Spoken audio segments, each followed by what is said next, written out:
Hello and welcome to Lost Love Chronicles. Dear listeners, before we get started, drop a quick hi in the comments and let us know where you're tuning in from. Also, if you have any suggestions for us to make the channel better, please let us know. Now let's start with the story. My name's Gabriel. I'm 28, and I got divorced 2 months ago. Hannah, my ex-wife, is 26. We were together for nearly 5 years, married for 3. I thought we had something solid. I was wrong. It started unraveling 4 months ago. That was when Hannah told me she was pregnant. "We're going to have a baby," she said, her eyes wide, fake excitement painted across her face. I remember feeling a strange mix of joy and confusion. Joy, because that should have been good news. Confusion, because something didn't add up. We hadn't been trying. Hell, we hadn't even been intimate that much. Still, I nodded, smiled, and told her I was happy. But deep down, a knot had started forming in my stomach. What made it worse was how often my brother, Aaron, had been around. Aaron, who I hadn't really spoken to in years. We were never close, not really. I'd left home when I was 18, cut ties with most of the family. They never made me feel like I belonged. Aaron, he was the golden child. Always was.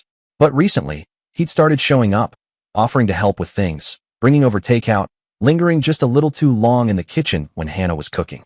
At first, I tried to tell myself I was being paranoid, but that knot in my gut kept getting tighter. One night, after Hannah fell asleep on the couch, I picked up her phone. I know, I shouldn't have, but I needed answers. I went through her messages, and there they were, texts from Aaron. They weren't just friendly. They were intimate. Familiar. Way too familiar. Next morning I confronted her. "What the hell is this?" I asked, holding up her phone. My voice was shaking, but not from fear. From rage. From disbelief. She looked at the screen, her face paling. She didn't even try to deny it. "Gabriel," she said slowly, sitting up, like she was searching for the right words. Aaron and I. Just say it," I snapped. She exhaled. "I've been seeing him. For a while now. Since before I found out I was pregnant." There was silence. Thick, suffocating silence. "So the baby?" I asked. My voice was hollow. She didn't answer right away. That told me everything I needed to know. It was like the floor dropped out from under me. Not just because my wife had been cheating. Not just because it was my brother. But because of everything that led up to that moment. The years of being treated like an outsider in my own family. The years of being overlooked, dismissed. My relationship with my family had always been strained. I left home at 18 and never really looked back. We barely spoke. And whenever we did, it always felt forced. Tense. Aaron, on the other hand, could do no wrong. He was celebrated, praised, coddled. I remember one time in particular, just after I got accepted into university. I was supposed to be the first in our family to go. I was excited. I came home expecting some kind of celebration. But when I walked in, they were already having a party, for Aaron. There were balloons, streamers, cake. Everyone was laughing, talking. I thought it was weird they'd started without me, but then I saw the cake. It had Aaron's name on it. "What's going on?" I asked, standing in the doorway, trying to understand. "Oh," my mom said casually. "We didn't want Aaron to feel left out after you got accepted. So we threw him a party too." I stood there stunned. That moment stayed with me for years. Back then, I didn't get angry. I didn't even cry. I just nodded and swallowed the lump in my throat. Looking back, I realized something devastating. I wasn't just carrying the weight of my own expectations. I was carrying my brother's too. I was living in his shadow, supporting not just myself, but him, his comfort, his ego, his standing in the family. That realization shattered me. It was a turning point. I decided right then and there that I wouldn't go back. Not to them. Not to that house. Not to the silence I'd been raised in. And I stood by that decision. I worked through college, waited tables, stocked shelves, did night shifts, and took out a loan to cover the rest. It wasn't easy, but every bit of struggle felt worth it because it was mine. When I graduated, I moved in with a friend. The apartment was small, barely had enough space for 2 people, but it was the first place that felt like mine. No judgment, no comparisons, just quiet. I never spoke to my parents again after I left for college. And, truthfully, they never reached out either. No calls, no letters. Not even a message on my birthday. It hurt, but I convinced myself I'd gotten used to it. That was just how things were. Years passed. Then last year, out of nowhere, Aaron messaged me. It was a simple DM. "Hey, I know it's been a long time. Mom and Dad talk about you a lot. They miss you. I miss you too. Can we meet?" I stared at the message for a long time. My first instinct was to ignore it. Delete it. Pretend I never saw it. But I didn't. A lot had happened since I left home. I'd gotten married 2 years earlier. Hannah and I had built something stable. Or so I thought. I had a good job, a comfortable life. But in truth, I'd never really moved on from what my parents did. That ache was still there, under the surface. So I said yes. We met at a cafe downtown. I remember walking in and seeing Aaron waiting there, already seated with a coffee. It was strange. He looked the same, but also not. Tom does that to people, I guess. We talked, cautiously at first. And eventually, he said, they didn't know how to reach out to you, Gabe. They talk about you all the time. I didn't know what to say to that. They had years, I said. They never tried. I know, he said quietly. But maybe this can be a fresh start. I was hesitant, but I agreed to meet them. When I did, it was exactly what I expected. Awkward, stiff, forced. But for the first time, they made an effort. They actually apologized. Not perfectly, but they tried. And I figured, maybe I should try too. So I made a choice to invite them into my life again. Cautiously, but sincerely. That was my mistake. Introducing Hannah to Aaron felt harmless at the time. Just a family dinner. I wanted them to meet her. I thought maybe if they saw the life I'd built, they'd respect me more. Acknowledge me. But the moment they met, I noticed it. Something clicked between them. A glance too long. A smile that wasn't just friendly. It started small. Harmless. Then it wasn't. Their messages became more frequent. Aaron dropped by more. Sometimes when I wasn't even home. And then Hannah told me she was pregnant. I was overjoyed. I hugged her, lifted her off the ground, told her it was the best news I'd heard in my life. But a few weeks after that, I noticed something. Aaron's visits. He was coming over all the time. Helping her with groceries. Dropping by with takeout. Offering to fix things in the apartment. At first, I brushed it off. Told myself it was just family reconnecting.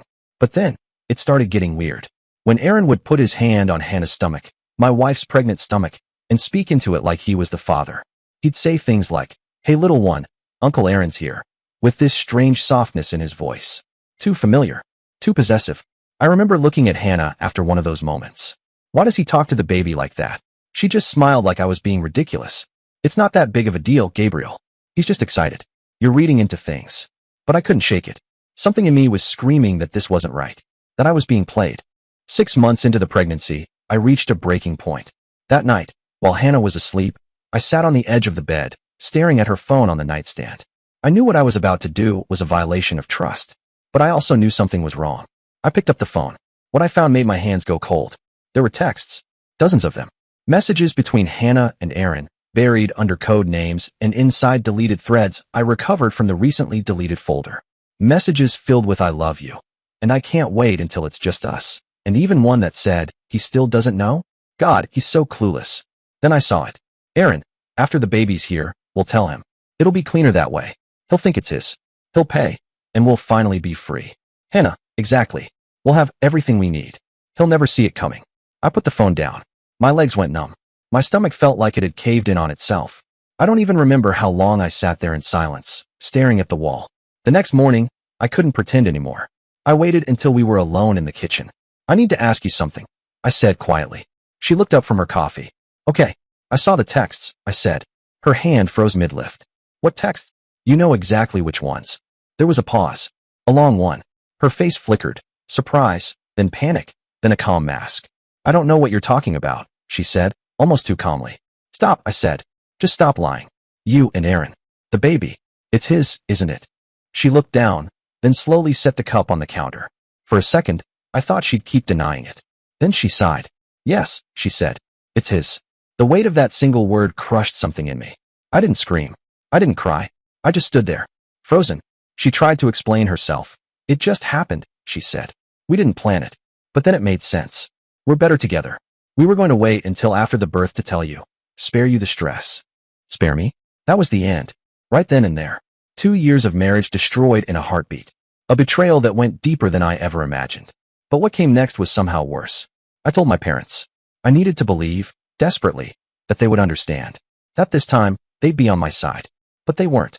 When I called and explained everything, my mother said, "Gabe, please, this is between you and Hannah. And Aaron's hurting too, you know." "Hurting?" My father said, "We raised you both. We can't take sides. You've both made mistakes." I couldn't believe what I was hearing. He slept with my wife. She's carrying his child. And you're telling me you can't take sides? My mom's voice was steady. "We love both of you equally."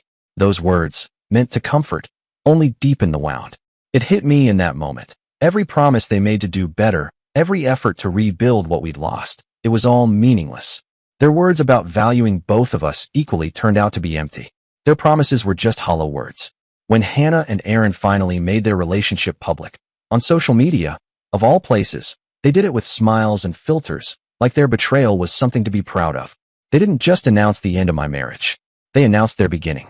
Our divorce, her pregnancy, and now her decision to marry my brother, all laid out like it was a fairy tale update for their followers. And the worst part? My entire family celebrated it. Not a single call. Not one person asking me how I was doing.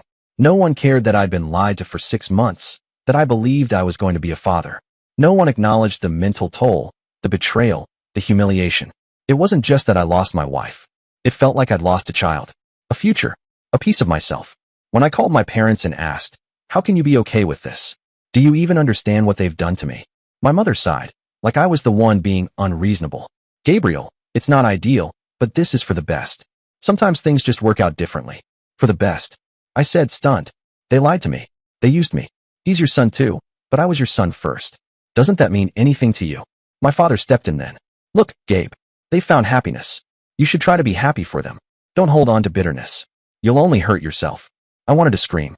Instead, I said flatly, "So you want me to show up and celebrate my wife marrying my brother?" My mother didn't miss a beat. "Yes, because we're a family." That was it for me. That was when I knew. Whatever illusion I had left about rebuilding something with them, it was dead. Again, I cut them out of my life. This time, permanently. But it didn't end there. That choice, refusing to play along with their narrative, only made things worse for me. It messed up the divorce proceedings. Badly. Hannah walked away from the marriage with a substantial settlement. She even took my car. Her lawyer was ruthless. And she had help, my family's help.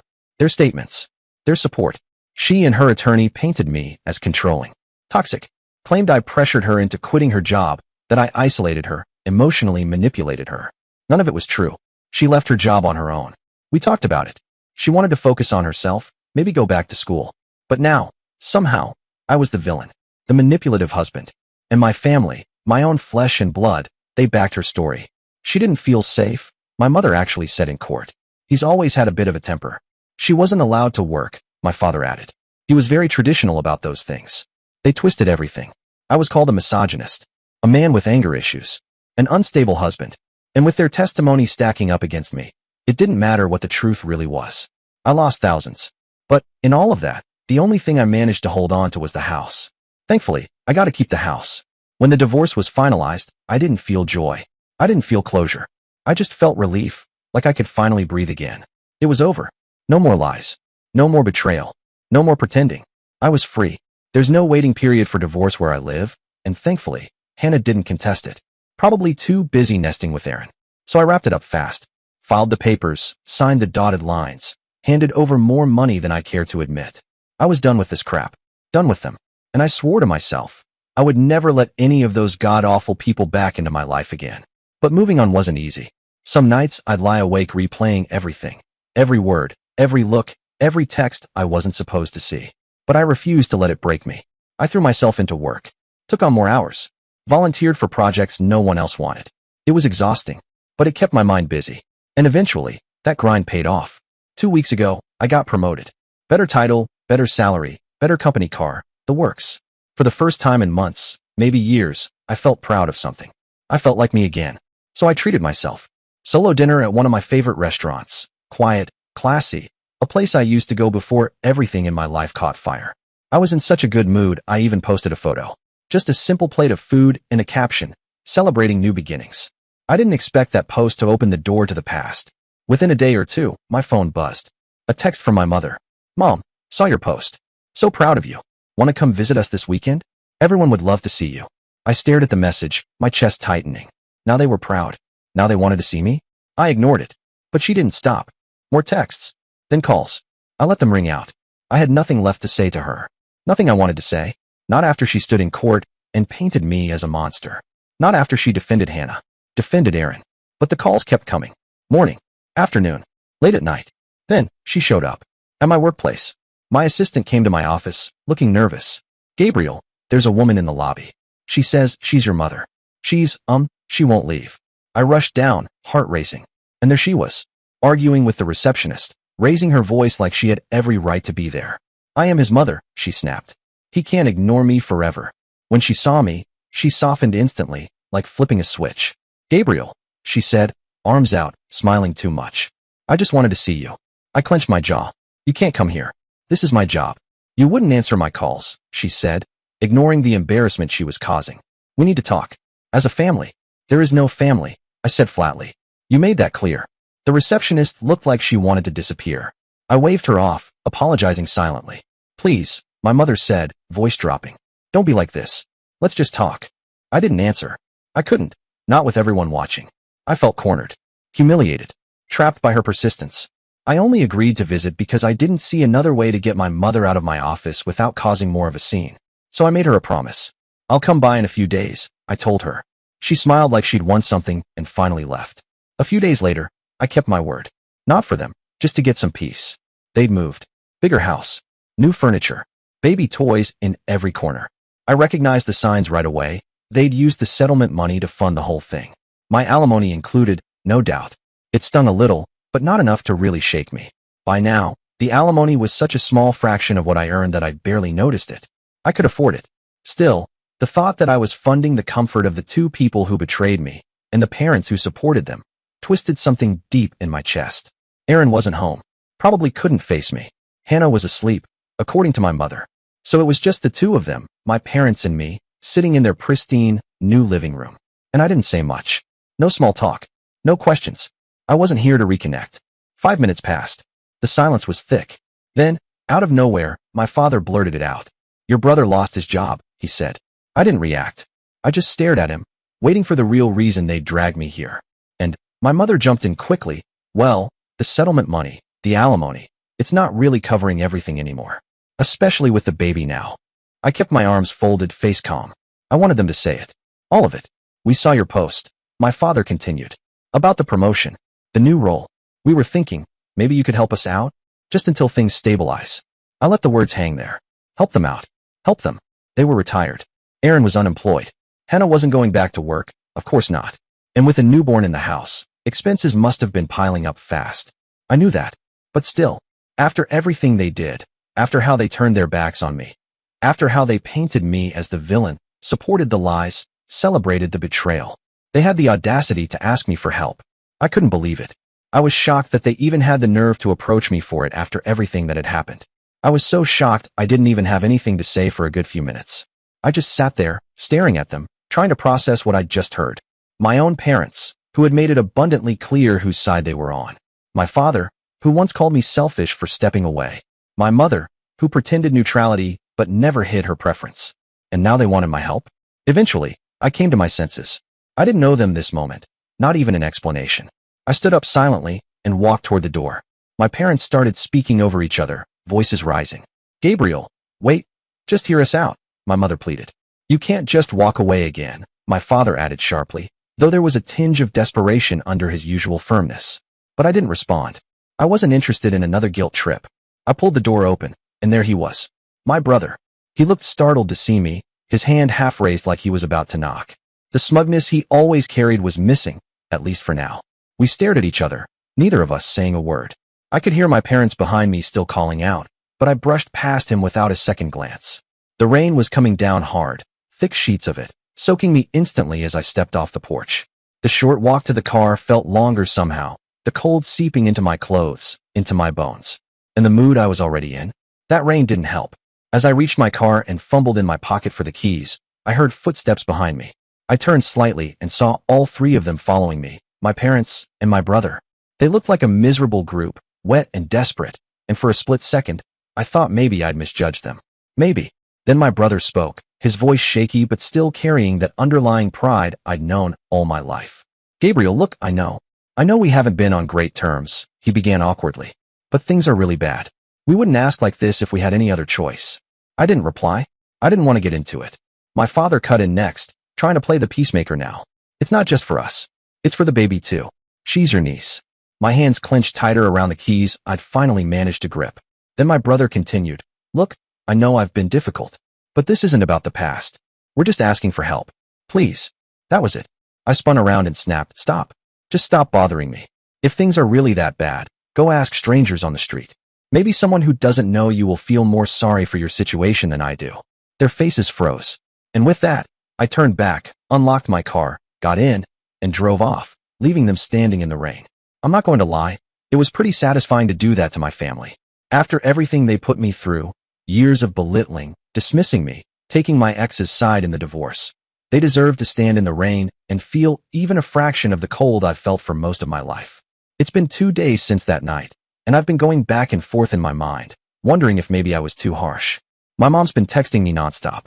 Messages like, "We didn't mean for things to go this far. You're our son. Can't we talk? Gabriel, please, just come by. We're your family." And every single one has pulled at me in a way I hate. The guilt sits heavy. I know I have a lot. I'm doing well. And sending them a few $1,000s wouldn't hurt me. Not financially anyway. But emotionally, it just feels like being used. Again, like my success is only relevant to them when they're in crisis. And I remember how quick they were to take her side. My ex. How they called her strong and brave for leaving me. How they accused me of being cold and distant, like they hadn't taught me to bottle everything up in the first place. That same distance they nurtured in me is the one they now blame me for. So, yeah, I decided not to help. That choice weighed on me for hours before it started to feel like a breakthrough. I finally admitted to myself that their mistreatment wasn't a fluke, it was a pattern. One that stretched across years, through holidays and birthdays, right into my lowest moment, my divorce, and now, into this plea for money. I wasn't going to be the solution to their mess, not again. Eventually, after another barrage of texts from my mother, I sent a message back. "Stop contacting me.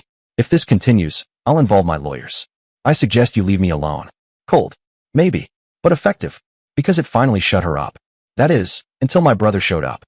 He knocked on my door like he hadn't stood with them in the rain, like he wasn't part of the mess. I opened it and stared at him. He looked subdued. Not the smug, confident version of himself I was used to seeing.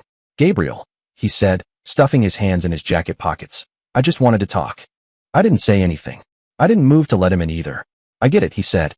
"I really do. What they did to you, how they treated you, it wasn't fair. None of it was. Especially during the divorce." Still, I said nothing. I just stared, letting him fill the silence. He exhaled sharply, like he was working himself up to say something important. And I know I didn't exactly make things easier. I've been arrogant. And I know Mom and Dad always gave me a pass. He looked me right in the eyes and said, "Look, man, I know you've been treated like crap your whole life, okay? But I can't help that I'm just inherently better than you. That's why things were the way they were. That's why they treated me the way they did. You really think any of this was personal?" I just stared at him in disbelief, and he kept going. "You're being weird, man. Like, stop acting like Mom and Dad were monsters. They did what any normal parents would have done in their situation. You're acting like some kid holding a grudge. They're in a tough spot now, and all you have to do is send some money. You've got it. Just grow up." I laughed, right in his face. I couldn't help it. "You hear yourself right now?" I asked. "You sound absolutely insane. Demented. You come over here talking crap like that, expecting me to suddenly cave out of guilt? No, not happening." He glared at me, but I wasn't done. "Instead of showing up at my door trying to manipulate me, maybe you should be out looking for a job. You know, something useful. Not wasting both our time with this garbage." That clearly touched a nerve. His jaw tightened, and his whole demeanor shifted. "You're just jealous," he snapped, his voice rising. "You always have been. That's what this is about, isn't it? You can't stand that not just Mom and Dad, but even your own ex-wife, preferred me over you." I didn't argue. I didn't deny it or explain myself. I just nodded, slowly. Let the silence sit between us. "You're right," I said. "This is revenge. And guess what? There's nothing you can do to stop me." That pushed him over the edge. His face flushed red, and he started shouting, "You think you're untouchable? You think you can talk to me like that and just walk away? I'll come after you, Gabriel. You'll regret this. I swear, I'll make you pay." I just stood there, calm, unmoved. Honestly, I wasn't taking any of that seriously. Not even a little. He can try to scare me. All he ever wants, is control, but it's just not going to work. Because I know him. I know he's not capable of doing anything at all to me. I'm unbothered. 3 days ago, my brother showed up again, trying to pull the same guilt trip nonsense. Tried to convince me to help our parents. Spoiler, it didn't work. Just like the last dozen attempts. My parents already tried appealing to me directly, and that went nowhere for them. So now, clearly scraping the bottom of the barrel, they had to try a different angle. This time, it was my ex. She decided to call me. At first, I saw her name flash on the screen and just stared at it. Skeptical doesn't even begin to cover it. My first instinct was to let it ring out, maybe block her number altogether. But then I thought, if I don't pick up, the next step will probably be a visit. And frankly, I didn't have the time or patience for another unexpected emotional ambush. So I answered. "Hi," she said, her voice softened, overly gentle, like she was already rehearsing a role. I know this is unexpected, but I was hoping we could talk. I didn't say anything for a second. I just waited. She continued, look, I know you don't owe me anything. Not after everything that happened. A pause. She was trying to sound humble, maybe even remorseful, but it just sounded fake. But Gabriel, both my family and your parents, we're in a tough spot right now. Financially. And what does that have to do with me? I asked flatly. I just thought maybe you'd consider helping. Not for me. For them. For your parents. I could practically hear her trying to gauge my reaction. They supported you for years, she added quickly. You know that. They were always there when you needed. I cut her off with a sharp laugh. They were always there? Are you joking? She hesitated. I didn't mean to. No, I said. You don't get to rewrite history just because you're broke now. She took a breath, then shifted her tone, trying something else. I've tried to be a good wife, Gabriel. I tried to build a good life with you. I supported you too. You know I did. Except for the part, I said coldly, where you cheated on me with the same brother I used to complain about constantly. That brother. The one they always preferred over me. Silence. She didn't deny it. Of course she didn't. So no. I continued. I'm not going to help you. Or them. And while I feel bad that things are hard for you now, I'm already wasting more than enough money paying you alimony. I paused deliberately. Which, I added, you technically didn't even deserve. She cheated on me, and somehow still managed to walk away with alimony. Why? Because my family never had any issue lying through their teeth, painting me as the bad guy to make themselves look like victims. That entire circus worked in her favor the first time. So yeah, when she brought it up again, saying she deserved more money now because of their situation, I lost whatever thin patience I had left. She went silent for a moment. Then she started sobbing on the call. Real, loud sobs like she was the one who'd been betrayed. You're being selfish, Gabriel. She choked out between gasps. You're absolutely heartless. I almost laughed at the irony. Selfish, I said. You and my brother destroyed my marriage. My parents backed you both. And I'm still the one sending you checks every month. How the hell am I the selfish one? There was another pause, and then her voice changed, sharpened. You know what? Aaron was right, she snapped. You've left me no choice. I'm going to get the law involved. I'll demand higher alimony. And I'll drag you to court again. Humiliate you again. I leaned back, phone to my ear, letting her words hang in the air. She thought she could scare me into giving in again. Not this time. I'd love to see you try, I said calmly. Really? Go ahead. The first time around? I was exhausted, emotionally wrecked, too numb to care. I didn't even fight back. I didn't try to prove them wrong. I just signed the papers, gave her what she wanted, and tried to move on. They said I was toxic, controlling, abusive even. None of it was true. But I let it go because I just wanted out. I just wanted peace. But now I'm not that broken man anymore. This time, I'm ready to fight. This time, I'm going to make damn sure I teach my family the lesson of a lifetime. In a shocking turn of events, she actually went through with it. For the first time in what felt like years, my ex-wife did exactly what she said she'd do. She filed for higher alimony. It didn't even sting. Not this time. I had just received a major promotion at work, one that came with a significant pay bump, and I guess she or someone in my family caught wind of it. That must have set off her little scheme. But I wasn't going to roll over again.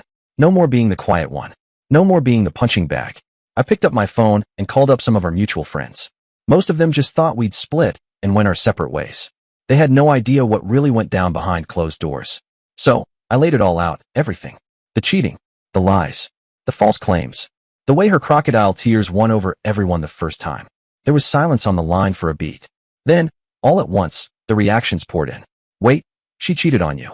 Sarah asked, completely stunned. I thought it was the other way around. No, I replied bluntly. That was just what she let everyone think while she played the victim. I didn't even defend myself last time. I just wanted out. Jesus, Mark muttered. That's messed up, man. Let us know what you need. We've got your back. I could hear the tone shift. They believed me now. And more importantly, they were willing to support me if things escalated, which I was pretty sure they would. Next, I got in touch with my lawyer.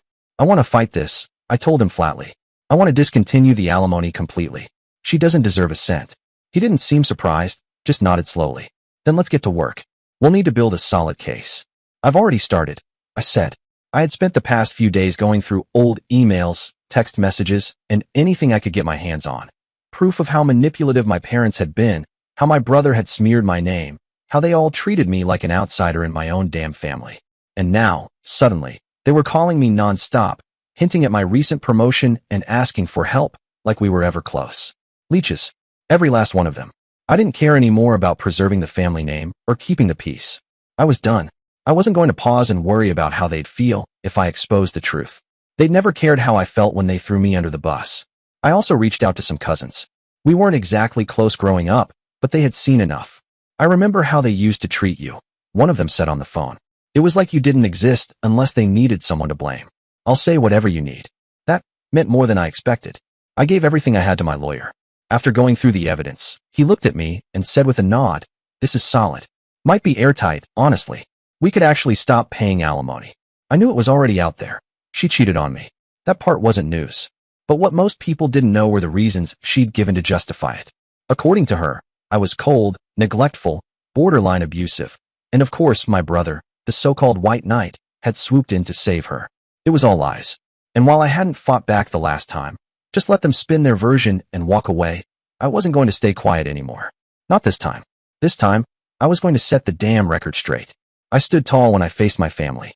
My parents were there, silent and tight-lipped, and my brother had that same smug expression he always wore when he thought he had the upper hand. My ex looked too calm, too composed.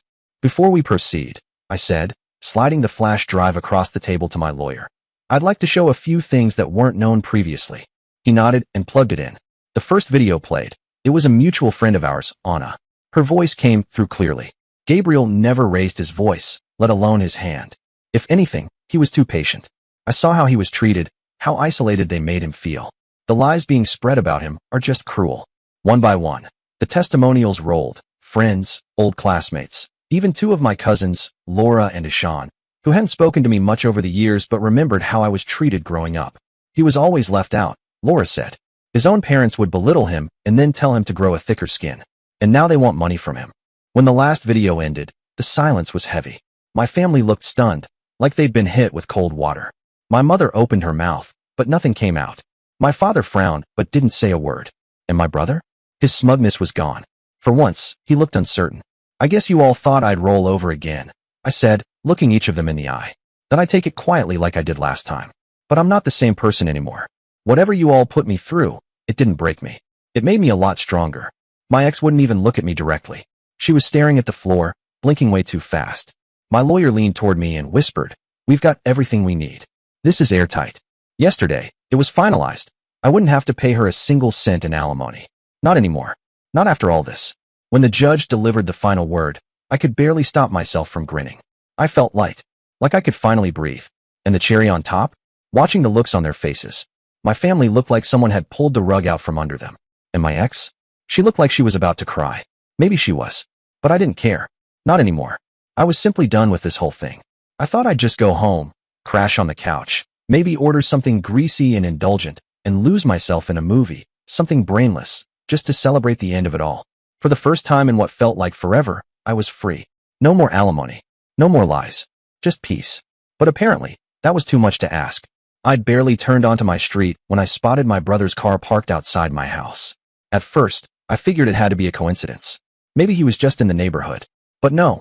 As I pulled into my driveway, I saw them. My entire family. Standing there like some kind of intervention committee, right on my front porch, blocking the door like they had a right to be there. I just stopped and stared at them. I wasn't angry yet. More confused than anything else. My brother, my parents, hell, even my uncle was there. Like they'd rehearsed it. Like I was the villain in some play. And this was their big Act 2 confrontation. I didn't say anything at first. I walked up slowly, deliberately. When I was close enough, I looked each of them in the eye and said calmly, "You've got 10 seconds to get off my property, or I'm calling the police. Your choice." That's when my dad stepped forward. The look on his face, disappointment, anger, maybe even a bit of smugness, was almost comical. "You should be ashamed of yourself for what you did today," he said, his voice heavy with judgment. "You humiliated your own family. After everything we've done for you, you've got no sense of responsibility, no loyalty. You turned your back on us when we needed you most." I didn't flinch. I didn't argue. I didn't even blink. I just stood there and let him finish his little performance. When he was done, I didn't offer a rebuttal. Didn't ask him what exactly I was supposed to be loyal to. The betrayal? The lies? The years they let me be dragged through the mud while my brother and my ex got to play the victims? No. I said nothing. I just stood there, calm, quiet, unmoved. Because I knew exactly what they were trying to do. They weren't here to talk. They weren't here for resolution. They were here to provoke me. To make me feel guilty. To try and push the same buttons they always had. They wanted a reaction, something dramatic. emotional, maybe even irrational. But I wasn't the same person anymore. I wasn't that broken, angry shell they used to manipulate. I was done giving them that power. Desperate measures weren't going to help their case at all. I could tell my silence was pushing them over the edge. And that was exactly what I wanted. Because the more I refused to react, the clearer it became that I wasn't playing into their game anymore. Still, that didn't stop my mom from snapping. "Gabriel," she said sharply, "you will treat your father with respect and speak to him. He is still your father." I just stared at her, unmoved. Not a word. Their expressions shifted from self-righteous anger to growing frustration. They had come for a scene, for a shouting match, hoping I'd lose it and back down. But I wasn't giving them that. Then, as if on cue, my brother lost it. "Say something, you piece of," he barked and suddenly lunged at me. Before I could move, he had grabbed my collar, pulling me forward, his breath hot and furious on my face. His fist was already halfway in the air when my dad stepped in. "Stop it! Stop it!" my father shouted, grabbing his arm and yanking him back. "Let me go? He's just a jealous loser," my brother yelled. "Always has been. You think you're better than us? You're nothing. You'll never be anything." That almost made me laugh. This coming from an unemployed adult man who still lived under our parents' roof, who had the audacity to come to my home, scream at me, and then try to put hands on me over money. Over a handout. I fixed my collar and looked at them calmly. "You all need to leave. Now," I said flatly. "Unless you want me to call the cops. And judging by how unhinged this looks from the outside, you might want to make a run for it in the next 5 minutes." They all froze for a second. My mom looked genuinely shocked. "You'd call the police on your own family?" she asked, eyes narrowing. "You came to my house. You blocked my door. You just tried to assault me. What do you think this looks like?" I replied coldly. She shook her head in disbelief. "You should be ashamed of yourself, Gabriel." "No," I said. "You should." She opened her mouth to say something else, probably one last guilt trip, but I didn't give her the chance. I turned and walked to the door, unlocked it without a word, and held it open. Eventually, they did leave, begrudgingly. As she stepped off the porch, my mom threw one final line over her shoulder. "Gabriel, this is your family. You don't turn your back on your family." I didn't turn around. I didn't answer. I just shut the door behind them. 10 minutes later, I sent a message to all my family members, short and clear. "If any of you show up here again or try to contact me, I'll file for a restraining order. This is not a bluff." Then I blocked every number. It's been nearly a month now. No one has reached out to me, and I truly hope it stays that way. Dear listeners, please share your thoughts in the comments section below and don't forget to like, share, and subscribe.